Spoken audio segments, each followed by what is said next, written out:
কেমন হয় যদি আমরা তাপগতিবিদ্যার সূত্রকে কাজে লাগিয়ে খুব সহজেই এরকম একটি ইঞ্জিন বানিয়ে ফেলি?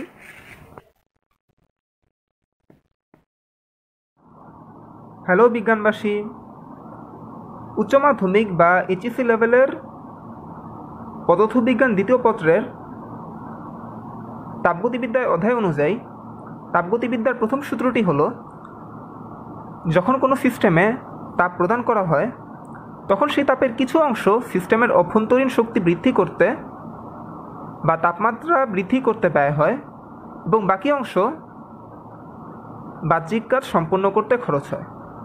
অর্থাৎ del Q plus del U plus del W, যেখানে ডেল কিউ হচ্ছে তাপের পরিবর্তন বা সিস্টেমে প্রদত্ত তাপ, ডেল ইউ হচ্ছে অভ্যন্তরীণ শক্তি বৃদ্ধি বা হ্রাস এবং ডেল ডাব্লিউ হচ্ছে সম্পন্ন হওয়া বাহ্যিক কাজ কিংবা কাজের পরিবর্তন। তো এখন আমরা এই সূত্রটিকে খুব সহজ এবং চমৎকার একটি এক্সপেরিমেন্টের মাধ্যমে বাস্তবিকভাবে দেখার চেষ্টা করব। তো এক্সপেরিমেন্টটিকে বাস্তবিকভাবে দেখার জন্য আমাদের লাগবে হচ্ছে খুব সাধারণ একটি কোল্ড ড্রিঙ্কসের ক্যান। তো এই কোল্ড ড্রিঙ্কসের ক্যানের মুখটিকে কোনো মতেই আমরা খুলব না, বা মুখটিকে কোনো মতেই খোলা যাবে না। আমরা এই কোল্ড ড্রিঙ্কসের মাঝ বরাবর যে কোনো একটি ছিদ্র করে আমরা কোল্ড ড্রিঙ্কসটিকে বের করে নিব। আমার আগে ছিদ্র করে বের করে নেওয়া হচ্ছে। তো মাঝ বরাবর ছিদ্রটি করে আমরা যে কোনো একটি নির্দিষ্ট মুখ বরাবর ছিদ্রটিকে করব। যেমন আমি ছিদ্রটিকে বাম মুখ বরাবর করেছি। এবার আরেকটি গুরুত্বপূর্ণ বিষয় হলো, এই ছিদ্রটির মুখ যেরকম বাম দিক বরাবর করেছি এই ছিদ্রটির মুখটিকে, সেরকম ঠিক বিপরীত দিকে আমাদের বিপরীতমুখী আরেকটি ছিদ্র করতে হবে।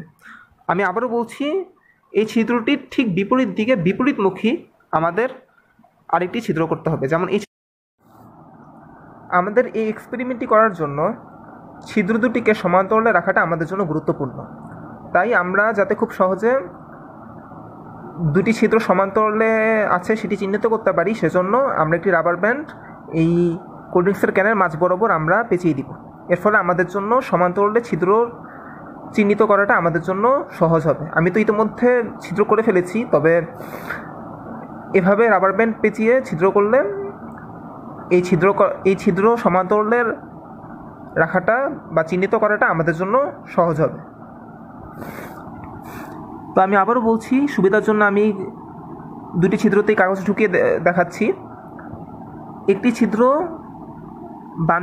বাম মুখ বরাবর হবে, বাম মুখ বরাবর একটি ছিদ্রের মুখ থাকবে, এবং ঠিক বিপরীত দিকে ছিদ্রটির মুখ থাকবে হচ্ছে ডান দিক বরাবর। বিপরীত দিকের ছিদ্রটির মুখ থাকবে ডান দিক বরাবর। আমাদের এই ক্যানটি ছিদ্র করা হয়ে গেলে আমরা এখন এই ক্যানটিকে কোনো টেপ বা কলের নিচে ধরে এই ক্যানের ছিদ্র দিয়ে আমরা ক্যানের মধ্যে কিছু পরিমাণ পানি প্রবেশ করাবো। এই যে আমার এখন আঙুল অনুযায়ী খুব অল্প পরিমাণে পানি আমরা এই ক্যানের মধ্যে প্রবেশ করাবো। আমার এখন আঙুল অনুযায়ী কিছুটা কম বা বেশি হতে পারে, কিন্তু খুব অল্প পরিমাণ পানি আমরা এই ক্যানটিতে প্রবেশ করাবো। এবং এরপরে আমরা একটু সুতাকে ডাবল পার্ট করে নিব। এই যে একটু সুতাকে আমি এর মধ্যে ডাবল পার্ট করে নিয়েছি।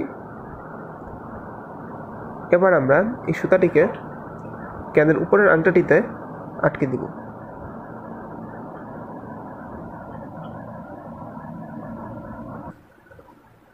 এই আংটাতে আটকানোর সময় অবশ্যই খেয়াল রাখতে হবে যাতে আংটাটি খুব বেশি ফাঁক না হয়ে যায়, এবং কোনো মতেই যাতে আমাদের ক্যানের মুখটি খুলে না যায়। কারণ ক্যানের মুখটি খুলে গেলেই আমরা কিন্তু আমাদের এক্সপেরিমেন্টটি একদমই করতে পারবো না আর এই ক্যান দিয়ে।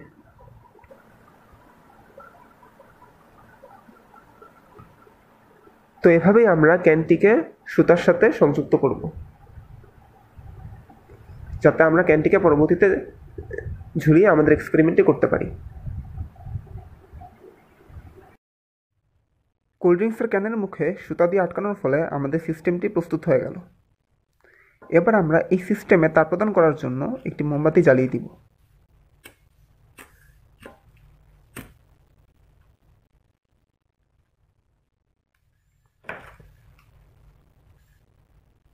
এবার আমরা এই মোমবাতিটিকে কোনো একটি জায়গায় রেখে দিব।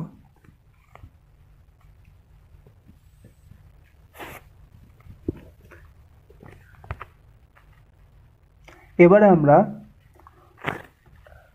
এই এই সিস্টেমটি কিংবা এই কোল্ড ড্রিঙ্কসের ক্যানটিকে এই মোমবাতিটির উপরে ছড়িয়ে দিব, যাতে আমাদের এই সিস্টেমে বা ক্যানের তলায় আমরা তাপ প্রদান করতে পারি। কোল্ড ড্রিঙ্কসের ক্যানটি মোমবাতির আগুনের শিখার উপর ছড়িয়ে দেওয়ার ফলে আগুনের শিখা ক্যানের তলায় তাপ প্রদান করবে এবং এর ফলে ক্যানের ভিতরে থাকা পানি 5 থেকে 10 মিনিটের মধ্যে জলীয় বাষ্প হয়ে ক্যানের গায়ের ছিদ্র দিয়ে বের হয়ে আসবে, যার ফলে 5 থেকে 10 মিনিটের মধ্যেই কোল্ড ড্রিঙ্কসের ক্যানটি ঘুরতে শুরু করবে। অর্থাৎ এক্ষেত্রে মোমবাতির আগুনের শিখা কোল্ড ড্রিঙ্কসের ক্যানের তলায় তাপ প্রদান করছে এবং কোল্ড ড্রিঙ্কসের ক্যানটি ঘোরার মাধ্যমে বাহ্যিক কাজ সম্পন্ন করছে। আবার আমরা যদি ক্যানের গায়ে যদি হাত দিই তাহলে আমরা অনেক গরম অনুভব করব, যদিও হাত দেওয়া একদম উচিত হবে না, তবু আমরা যদি থার্মোমিটার দিয়েও পরীক্ষা করি দেখব যে ক্যানের তাপমাত্রা অনেকটা বৃদ্ধি পেয়েছে। এ সমস্ত কিছুই আমাদের তাপগতিবিদ্যার সূত্রকে সমর্থন করে। আমরা যদি আরও কিছুক্ষণ অপেক্ষা করি তাহলে আমরা কোল্ড ড্রিঙ্কসের ক্যানটিকে আরও ভালোভাবে ঘুরতে দেখতে পারবো। আমরা কোল্ড ড্রিঙ্কসটির ক্যানের গায়ের দুটি ছিদ্রই এমন অবস্থানে করেছিলাম যে এই দুটি ছিদ্র দিয়ে জলীয় বাষ্প বের হলে কোল্ড ড্রিঙ্কসের ক্যানটি ঘোরার মতো পর্যাপ্ত পরিমাণে ধাক্কা পাবে, যার ফলেই আমরা কোল্ড ড্রিঙ্কসের ক্যানটি খুব ভালোভাবেই ঘুরতে দেখতে পাচ্ছি।